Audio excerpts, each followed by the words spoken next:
వినాయక విగ్రహాన్ని ఎందుకు మనం నీరులోనే నిమజ్జనం చేస్తాము?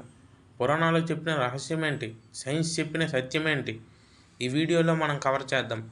పురాణాల ప్రకారం ఈ జగత్తులో ఎవ్వరూ శాశ్వతం కాదు. మనం మట్టితో, పసుపుతో, భూమి నుండి వచ్చిన పదార్థాలతో వినాయక విగ్రహాన్ని తయారు చేసి నవరోజుల పూజ తర్వాత మళ్ళీ ఆ విగ్రహాన్ని భూమికే పంపిస్తాం. ఎవరు ఎక్కడి నుంచి వస్తారో అక్కడికే తిరిగి వెళ్ళిపోతారు అనే ఒక తత్వాన్ని తెలుపడానికి వినాయక నిమజ్జనం చేస్తారు. ఇది మనకి జీవితం యొక్క సత్యం గుర్తు చేస్తుంది. సైంటిఫిక్ ప్రకారం ఆనాటి కాలంలో విగ్రహాలు అన్నీ మట్టి, పసుపు, గానుగ నూనెతో తయారు చేసేవారు.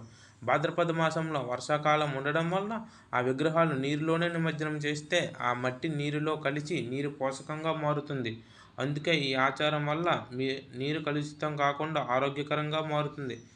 కానీ ఈనాటి ప్రజలు మోడర్న్ కాలంలో plaster of Paris, chemicals, artificial రంగులు వాడి విగ్రహాలన్నింటినీ నాశనం చేస్తున్నారు.